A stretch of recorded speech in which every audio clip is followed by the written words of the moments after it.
రెండవ రాజుల గ్రంథము 22వ అధ్యాయము 11 నుండి 14 వచనముల వరకు.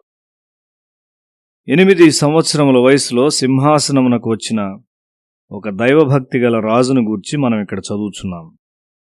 తన కుటుంబమునకు రాజ్యమునకు చాలా గొప్ప దీవెనగా ఉన్న హిజ్కియా యొక్క ముని మనుమడు ఈ రాజు.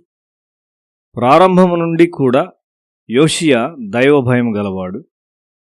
దేవుని వాక్యము కనుగొనబడి చదువుబడినప్పుడు అతడు తన బట్టలు చించుకొన్నాడు.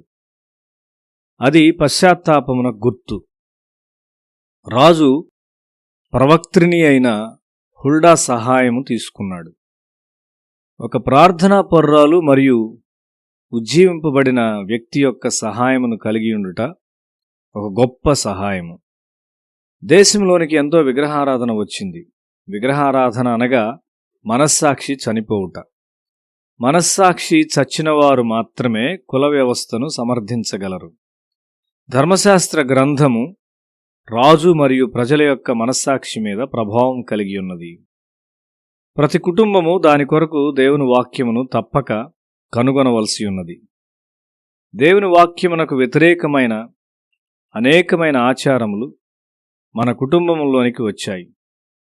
మనలను శుద్ధీకరించుటకు దేవుని వాక్యము అనుమతించబడవలసి ఉన్నది. యోషియా ఒక దైవభక్తి గల స్త్రీని సంప్రదించాడు.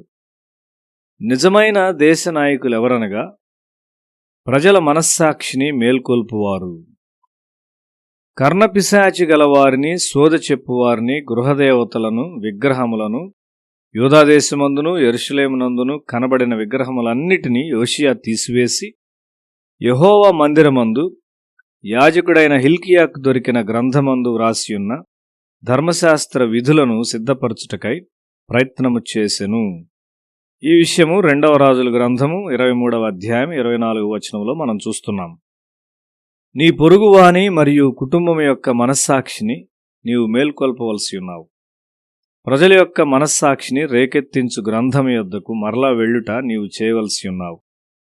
ఇండియా యొక్క పాపముల కొరకు మనం ప్రార్థించవలసి ఉన్నాము. లేనట్లయితే దాని పర్యవసానములు మన మీదకు వస్తాయి. మనం వాటిని తప్పించుకొనలేము. మన మనస్సాక్షి మేల్కొల్పబడవలసి ఉన్నది. అయినను మనష్షే యెహోవాకు పుట్టించిన కోపమును బట్టి ఆయన కోపాగ్ని ఇంకనూ చల్లారకుండా యూదా మీద మండుచునే ఉండెను. ఈ విషయము 2వ రాజులు 23వ అధ్యాయం 26వ వచనంలో మనం చూస్తున్నాము. ఇక్కడ మరి ఒక సత్యము కూడా ఉన్నది. మనష్షే చేసిన గొప్ప పాపమును బట్టి అది వారి దేశంలోని ప్రజలందరి మనస్సుల్లోనికి ఇంకిపోయింది.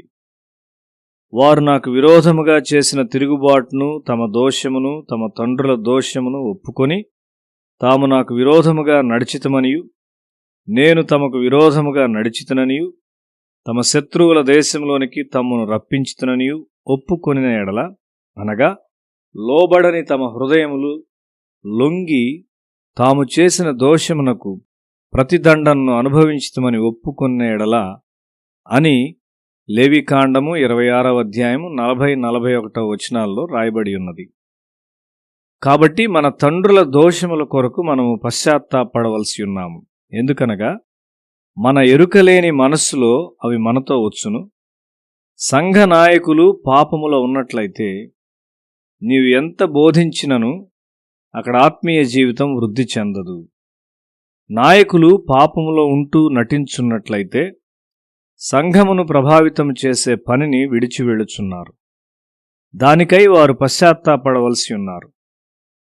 యెషయా గ్రంథము 59వ అధ్యాయం 16వ వచనములో చూస్తే, సంరక్షకుడు లేకపోవుట ఆయన చూచెను, మధ్యవర్తి లేకుండుట చూచి ఆశ్చర్యపడెను. ఒక విజ్ఞాపనకర్త అవసరమై ఉన్నాడు. విలాపవాక్యములు 2వ అధ్యాయం 19వ వచనములో, నీవు లేచి రేయి మొదటిజామున మొరపెట్టుము, నీళ్లు కుమ్మరించున్నట్లు ప్రభువు సన్నిధిని నీ హృదయమును కుమ్మరించుము, నీ పసిపిల్లల ప్రాణము కొరకు నీ చేతులను ఆయన తట్టెత్తుము, ప్రతి వీధి మొగను ఆకలిగొని వారు మూర్ఛిల్లుచున్నారు అని రాయబడి ఉన్నది. వేకువనే లేచి నీ కుటుంబము మరియు నీ సంఘము కొరకైన ప్రార్థనలో నీవు ఎరిగిన పాపములను ఒప్పుకొనుచు నీ హృదయమును కుమ్మరించుము. అది ఒక గొప్ప సేవ. యోషియా చేయవలసిందంతా చేశాడు గాని వారి పితరుల పాపముల కొరకు పశ్చాత్తాపడి వాక్యమునకు సరి అయిన జ్ఞానము వారికి లేకపోవుటను బట్టి ఉగ్రత మార్చబడలేదు.